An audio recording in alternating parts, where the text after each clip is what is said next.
We'll see where we end up. So this is our northern farming system here, obviously. Fair bit of variability in our country throughout the area, as most people do. So it creates its own little issues with weeds and stuff like that. And hence why we're in a fair bit of strife here at the moment with our resistance.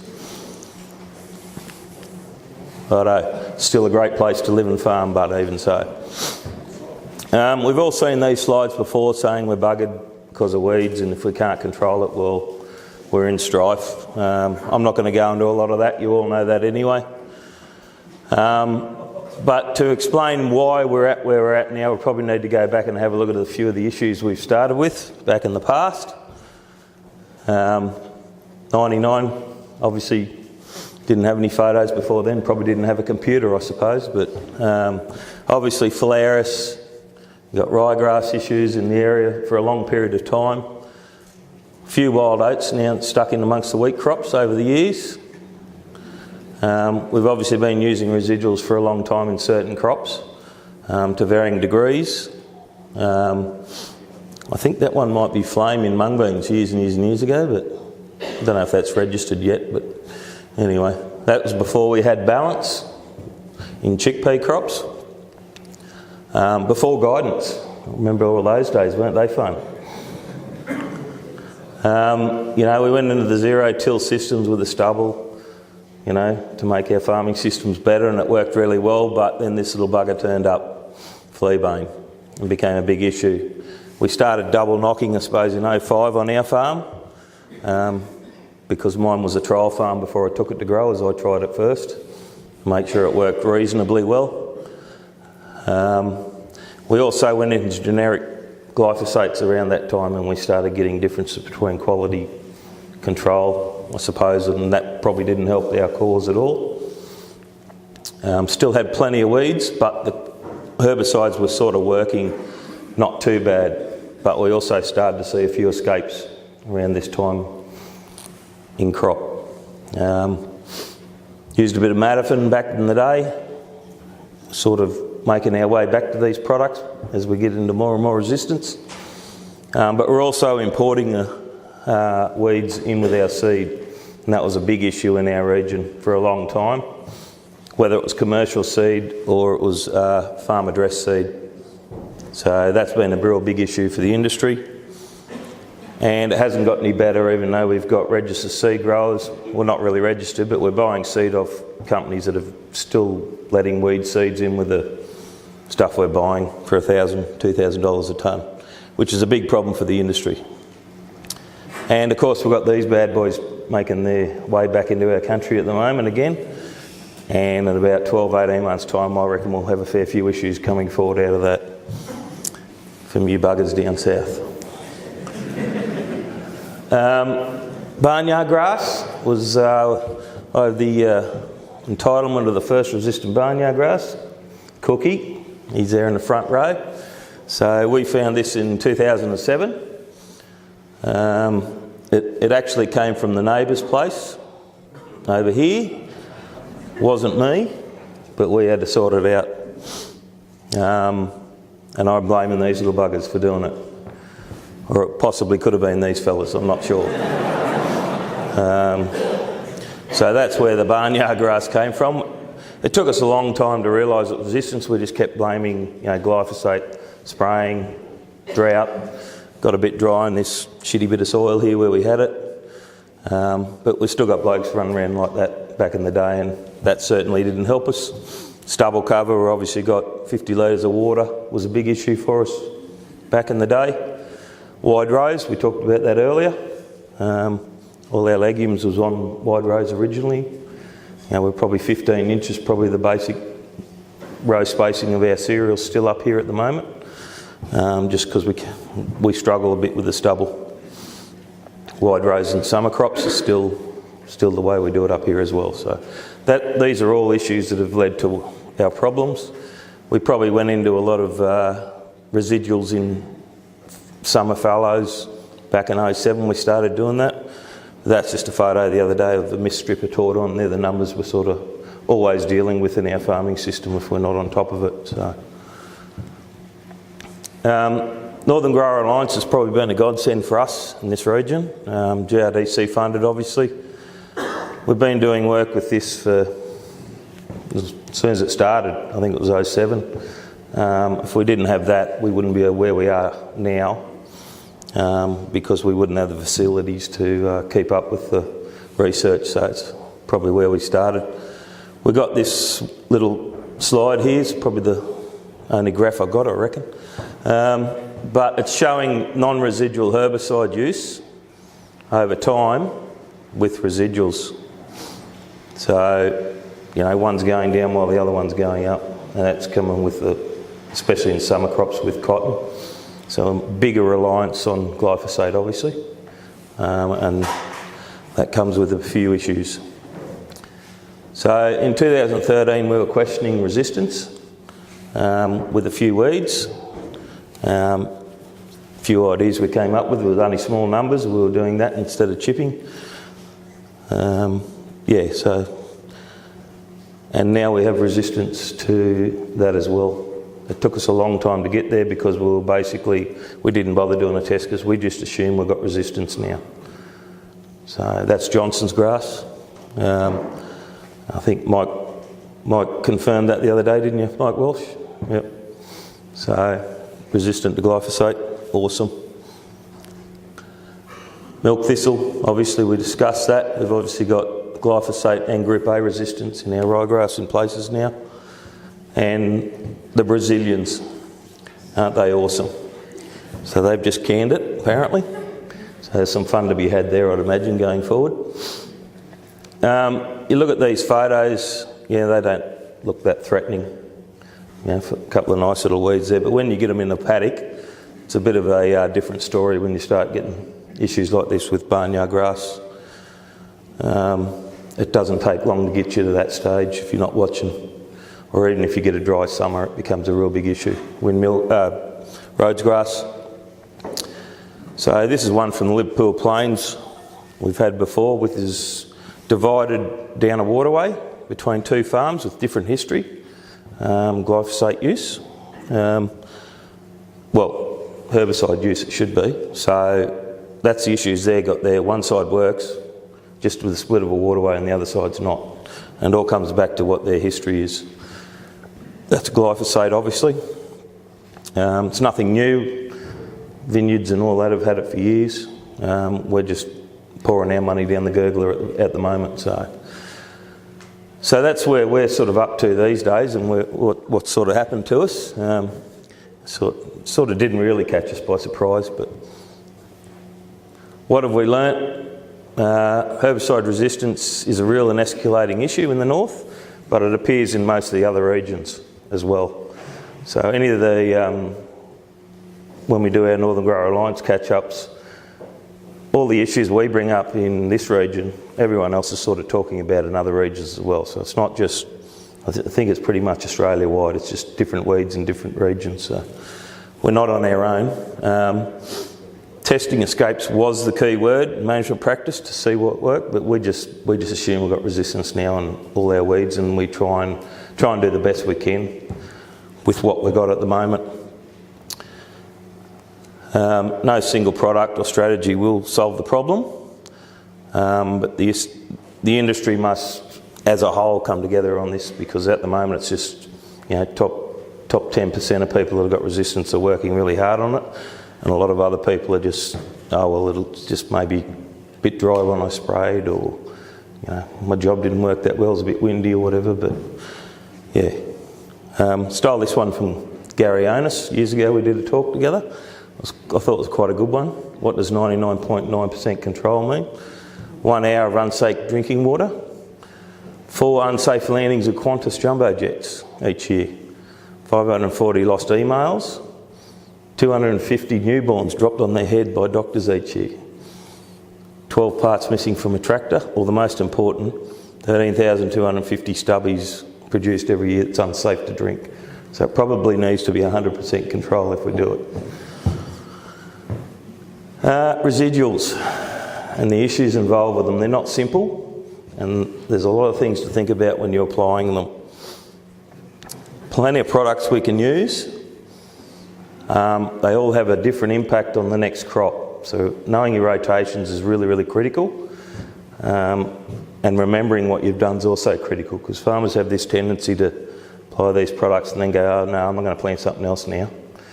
Well, you can't, mate, because we've already sidled up to something else. So plenty of products out there. So you look at something like balance, and here's your different crops, plant backs to those crops, depending on rain obviously, which is a bit of an issue at the moment. But yeah, a lot of difference between that. You go to something like flame and we get into some real big issues there obviously. Going to the summer crops, same sort of thing, 10 months, 24 months, plant back to a lot of these crops. So you apply those products, you get a dry season like this, and then you're going to change your rotation. Well, you need to be remembering what you did and where you did it. So Mother Nature, she's my favourite saying is Mother Nature's a bitch, because you think you got everything right and everything down pat, and then all of a sudden she'll throw a curveball at you. So dry weather, hasn't rained for 20 months, there's still weeds going to get through. It's always an issue. You think you got everything right, weeds will still find a way through residuals. Doesn't matter how good you are, you'll never get 100% control with residuals, so they're not a one-stop option, they're only a tool. So, you know, you get this sort of thing where the header's just gone over the top, you've already got your weeds germinated underneath. So you go put a residual down and you get a shitty job and you go, well, what happened there? Well, you need to be looking pretty hard before you apply these products and know how they work. Obviously stubble, same sort of thing, you still get issues there. Some weeds just punch through residuals. You know, there's different weeds that, well, some residuals aren't as good on other weeds. This is a paddock we did up this year. The only thing that came through it was devil claw. So you're still going to have other options there up your belt. We had to camera spray this paddock, and it was only this top end of the paddock really. There's nothing else on the rest of the paddock. So be prepared, it won't get everything. GRDC's obviously got a heap of work on how pre-emergence work and all that sort of stuff, so if you want to get into that, you probably need to get on the website and do a bit of research yourself, because you do need to know how to use these products and how they work. NGA's done a heap of work. Get on their website and have a look, but they've done a heap of work on all the different weeds that we target in our systems, what's working quite well and the products that aren't. So there's plenty of data out there on all your residuals. Windmill grass, ornamental barnyard grass, and they're all an issue in our region to varying degrees, and they're going to get worse. So, especially with windmill grass, you can't. I remember farming a paddock down the road here to clean up windmill grass. Escapes thought we'd do a really good job. Got our cereal crop back on it, got really good stubble. Thought, oh, we got away with that.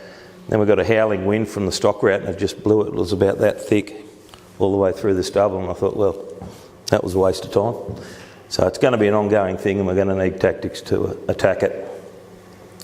We've known forever about, you know, sensitivity to products on different crops, how the pH interacts with it.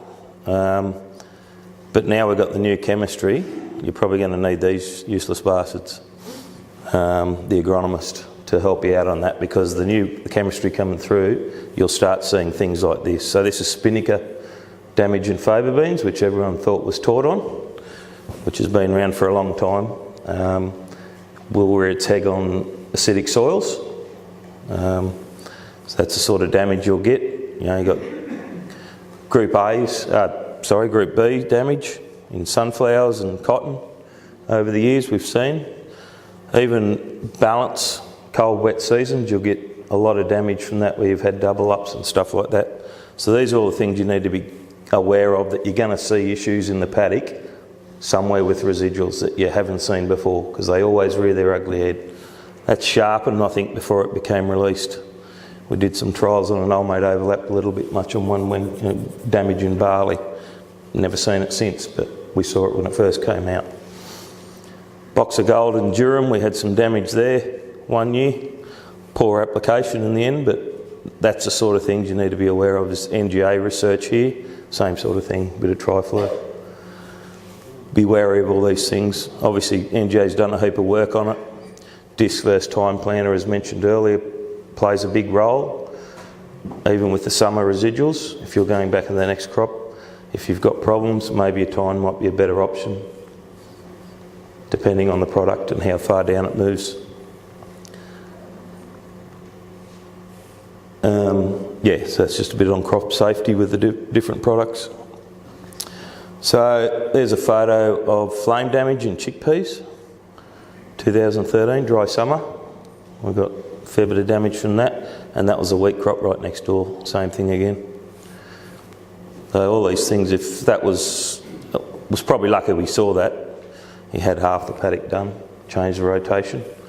If you hadn't, you just sort of, well, it's a dry season, you know, a bit of damage down low, whatever else, but it's pretty significant when you've got a plus and a minus. So just be wary of all this stuff, especially this next year coming, because we're going to run into issues. So that one was taught on mung beans, I think, from memory. Cotton, again, damaging cotton. There's one from this year at the uni where we've got actual barley planted in plots. We've got low green damage in that, so it's still rearing its head. The big one we don't know enough about is bioaccumulation. Are all these products ganging up on us and going to cause damage for longer periods than we're used to? That's the one we're all worried about in the industry. We've got a lot of work to do on that front. How we do it's also a bit difficult, but we think we're starting to see a bit of it now, just in places, just in certain soil types. So it's something to be wary of. That's why you've got to map what residuals you've used and where. So heaps of products up here. There's a lot of data coming through the system. A lot on solubility, persistence and mobility of all these products. Low solubility, you're going to require more soil moisture for incorporation. Volatility, obviously an issue for us. Persistence, how long it lasts in the soil. And mobility, how strongly it binds to the soil particles in the soil. So just a couple we use a lot of. So flame, obviously high solubility in our system, so it'll work pretty much regardless of moisture. The persistence, it's got a really big persistence in our soil, but it's moderately mobile. Turbine's really low, so you're going to need moisture to get it going in our system. Doesn't last all that long, but moderate up here as well. Diaron, again, more mobile in the soil. Doesn't bind as hard, so it will move. Balance, it's a bit of a fun one, balance. So it says here it doesn't last long, but that's the actual active. It does break down, and then every time we get rain, it reactivates. So that's why in a cold, wet start in crop, we get a lot of damage through the system because it reactivates all the time. So something to be pretty wary of. Secure and Box of Gold are the new ones we're working with pretty hard here. You blokes down south know a lot more about them than us, but on our high clay soils, they do react a little bit different than what you blokes seem to have down there. So, and obviously Box of Gold, non-mobile in our soils. That's why we got that damage that season we first applied it. The only other one to consider is atrazine. We've had a massive use of atrazine in this area, and we think we're getting microbes in the soil are actually breaking that down really quickly, so it's not lasting as long in the soil. We're actually seeing that in the paddock. Couldn't work out why. This bloke came and talked at one of the GRDC updates and it sort of all made sense. That's a big issue for our region, and I'm sure Mother Nature will start throwing other sort of microbes out there to do the same thing with all the other residuals. So it's just how she works. So industry collaboration's probably paramount on attacking these issues. The whole industry needs to work to data. The residual data's out there, but how these all interact together is probably one we need to really source out, I reckon. One of the issues we had in the beginning was trialling products that actually aren't registered was a real big issue because it was off-label. There's been a lot of work done on that in the last 5 years, and it's made life a little bit easier for us, but the old chicken and egg thing, so it's something to be wary of that we need to keep an issue on. So they're not a one fit, residuals. Plant backs are a real big issue. Plenty of products out there, plenty of crops that they go into, but new technologies, as are also going to be part of the system, and we need a lot done on that, because we're hanging on just at the moment. We're not far off getting out of, if they take glyphosate off us, well, we're screwed, or we lose Group A's, like Longy said. We're in all sorts up here. New technologies. Just quickly on these are going to be paramount to what we're doing in our systems. Obviously, this is the old adoption curve. Everyone gets excited and then they drop off again, back into it again. But weedits and all that, we know they work well and they save us a lot of money. And there's all these funky things coming down the line. Robotics and that, they're going to change the game in our region. Not sure about drones, the data, too much data to deal with, I see. They might fix that, but it's been a big problem for us using drones. Like in crop are going to be a massive big difference to us. But everything revolves around this, and we just don't have the technology to handle data in the regional areas yet. And that's our biggest issue. Till they get that sorted, we're going to struggle with all this technology, because we just can't, we haven't got the computing power and the internet to do it. So it's a massive issue for us in our region. And all these new technologies seem to be, well, a lot of them are still relying on herbicides to be used. So we may have to go back to this bad boy. All these fellas here. Now, like Longy said, they have got virtual fences. We're actually not using virtual fences, we're actually using livestock in now as a double knock system just down the road, which you'll see tomorrow on the bus tour. But a lot of the fences are all gone, and this stuff may be the next step. But at the moment it's expensive, and you still need to have internet, and that's another downfall. We'll bring this bad boy back, I suppose. But all this stuff is all good, and there's lots of it, but we're going to have to look at alternatives, and microwaves may be the reason to do it, but again, it's going to be really slow. They're going to be, these look really exciting. The Annihilator, it sounds awesome. You know, the flamethrower, that was a beauty. Probably not going to suit our system real well, I wouldn't have thought. So we need to be looking elsewhere. So this is Mike Walsh's little toy with the tine, that's the one Longy was talking about. That sort of stuff's probably going to be really exciting too going forward, where we're just using a single tine on camera. That'll save us a lot of grief in the summer as well, where we're not farming whole paddocks or big areas that just wash away and have really poor water use efficiency because we can't get the water back into the soil. That solves that fair bit of that problem. Don't know about vine weeds, but we'll see. Obviously, 94% of people are using chemical rotations in the industry. That's a bit of an issue, and we're going to run into strife. So, yep, they have a role to play. You know all this, but be very careful, because anything can happen. Is there a cumulative effect? Dry weather, all those things are going to play an impact on how they work for you and the damage you may see from these products. So just be aware of it. New technology is absolutely going to be critical to our industry, otherwise we're going to run into strife. Done.